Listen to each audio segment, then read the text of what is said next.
Hi, என்கிட்ட நிறைய பேர் இன்ஸ்டாகிராம் வந்து மெசேஜ் பண்ணுறாங்க. என் பிரதர் சவுதி அரேபியா வந்ததுக்கப்புறம் ப்ரொமோட்டர் எக்ஸாம் எழுதுறது ரொம்ப கஷ்டம் எல்லா வீடியோலையும் சொல்கிறீங்க அப்படின்னு கேட்டாங்க. ஸோ ஏன் ப்ரொமோட்டர் எக்ஸாம் வந்து சவுதி வந்ததுக்கப்புறம் எழுதுறது கஷ்டம் அப்படின்னு சொல்லிட்டு அந்த வீடியோ ஃபுல்லாக பார்க்க போகிறோம். அதுக்கு முன்னாடி நீங்கள் நர்ஸாக இருக்கீங்க அப்படின்னா என்னோட பேஜை ஃபாலோ பண்ணிங்க. உங்களை நர்ஸஸ் ஃப்ரெண்ட்ஸுக்கு இந்த வீடியோ வந்து ஷேர் பண்ணுறேங்க.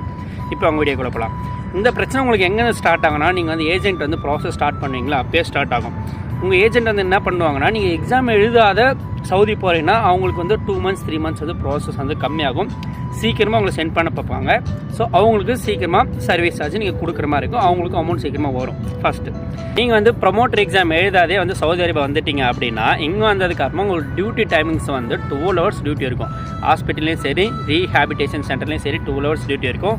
கிளினிக் சைடில் மட்டும்தான் உங்களுக்கு வந்து 8 hours டியூட்டி இருக்கும். கிளினிக் சைடில் உங்களுக்கு படிக்கிறது டைம் கிடைக்கும். இதே நீங்கள் ஹாஸ்பிட்டலோ இல்லை ரீஹேபிடேஷன் சென்டரோ போயிட்டீங்க அப்படின்னா 12 hours காலை 7 மணிக்கு போனால் நைட் 7 மணிக்கு தான் வரீங்க. 12 hours ஹாஸ்பிட்டலில் வேலை செஞ்சுட்டு அப்புறம் வந்து சமைச்சு சாப்பிட்டு தூங்கணும். படிக்கிறது டைம் கிடைக்காது. அதுவும் சமைக்கிறதுக்கு எப்படின்னா, உங்கள் ரூமில் ஒரு 5 பேர் இருக்காங்கன்னா அந்த 5 பேருக்கு ஒரே கிச்சன். பொண்ணுங்கன்னா ஒன்றா சமைக்கவே மாட்டாங்க, இல்லை செப்பரேட்டாக தான் சமைப்பாங்க. ஸோ உங்களுக்கு டைம் அதிலே நிறைய போகும். வேலை பார்த்துட்டு வந்து சமைச்சு சாப்பிட்டு தூங்க தான் டைம் இருக்கும், படிக்கிறது டைம் இருக்காது. அடுத்தது என்ன ப்ராப்ளம் கேட்டிங்கன்னா, நீங்கள் ஒர்க் பண்ணுற இடத்துல வந்து உங்களுக்கு இந்தியாவில் வந்து உங்களுக்கு வந்து 3 வருஷம் 4 வருஷம் எக்ஸ்பீரியன்ஸ் இருக்குன்னா, சவுதியில் ஒர்க் பண்ணிகிட்டு இருக்கவங்களுக்கு இந்தியாவில் 1 year தான் ஒர்க் பண்ணியிருப்பாங்க. பட் சவுதி வந்து 1 year இருக்கும். ஸோ சவுதியில் உங்களுக்கு அவங்க தான் சீனியர். ஏன்னா இங்கே இருக்கிற மெடிசன் நேம்லாம் டிஃப்ரெண்ட்டாக இருக்குது, நம்மளுக்கு எதுவும் தெரியாது. அவங்க வந்து நம்மளுக்கு ஜூனியராகவே தான் ட்ரீட் பண்ணிட்டு இருப்பாங்க. நம்ம வந்த புதுசில் 1 month 2 months அப்புறம் போக தான் ஃப்ரெண்ட் ஆவீங்க. ஸோ அந்த 1 month 2 months நம்மளுக்கு வந்து ப்ரெஷராக இருக்குது. என்னடா நம்மளுக்கு எவ்வளோ எக்ஸ்பீரியன்ஸ் இருக்குது, அவனுக்கு எக்ஸ்பீரியன்ஸே இல்லையே, நம்மளை எப்படி ட்ரீட் பண்ணிகிட்டு இருக்கானே அப்படின்னு சொல்லிட்டு உங்களுக்கு அதிலே கொஞ்சம் டென்ஷன் ஆகலாம்.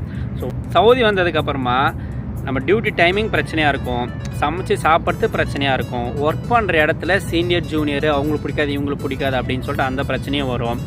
இதெல்லாம் நம்ம அட்ஜஸ்ட் பண்ணி போகிறதுக்குள்ளே ஒரு 3 months ஆகிடும். இந்த 3 monthsக்குள்ளேயே நம்ம வந்து ஒரு அட்டெம்ப்ட் வந்து எக்ஸாம் வந்து எழுதிருக்கணும், எழுத சொல்லிடுவாங்க. ஸோ அந்த அட்டெம்ப்டை நம்ம வந்து எக்ஸாம் பாஸ் ஆகிறதுக்கு கொஞ்சம் கஷ்டம். ஏன்னா உங்களுக்கு படிக்க டைம் இருக்காது, ஒர்க்கில் டென்ஷனாக இருக்கும், அக்காமடேஷன் சரி இருக்காது, சேலரி வந்துருக்காது. 2 months 3 monthsக்கு அப்புறம் தான் சேலரி வரும். வந்ததுக்கு ஒரு அட்வான்ஸ் அமௌண்ட் கொடுத்துருக்க மாட்டாங்க. ஸோ இந்த எக்கச்சக்கமான பிரச்சனை இருக்கும். இதே இந்தியாவில்னா நம்ம ஈஸியாக எந்த பிரச்சனையும் இல்லாத அழகாக வீட்டில் உட்காந்து படித்தோமா, எக்ஸாம் எழுதுமா, பாஸ் பண்ணணுமா, அப்புறமா சவுதி அரேபியா வந்தாங்கன்னா உங்களுக்கு பேசிக் சேலரி கொஞ்சம் அதிகமாக இருக்கும். இங்கே வந்து டென்ஷனே இல்லாத நம்ம வந்து வேலை செய்யலாம். நம்ம எக்ஸாம் பாஸ் பண்ணாத வந்தோன்னா, ஐயோ எக்ஸாம் பாஸ் ஆகலையே அதே ஒரு டென்ஷனாக இருக்கும், அதுக்கே நிறைய கோவம் வரும். ஸோ அந்த மாதிரி நிறைய அன்கம்ஃபர்டபுள்ஸ்லாம் நிறைய இருக்குது. ஸோ அதனால் டைம் எடுத்துக்கோங்க. இந்தியாவிலே Saudi Arabia promoter exam clear பண்ணிவிட்டு அதுக்கப்புறமா நீங்கள் சவுதி அரேபியா வாங்க. உங்களுக்கு வேறு எதனா டவுட் இருந்ததுன்னா கீழே கமெண்ட்டில் சொல்லுங்கள். நான் உங்களுக்கு நெக்ஸ்ட் வீடியோ எக்ஸ்பிளைன் பண்ணுறேன். இதோட இந்த வீடியோ நெக்ஸ்ட் வீடியோவில் பார்க்கலாம். பாய்.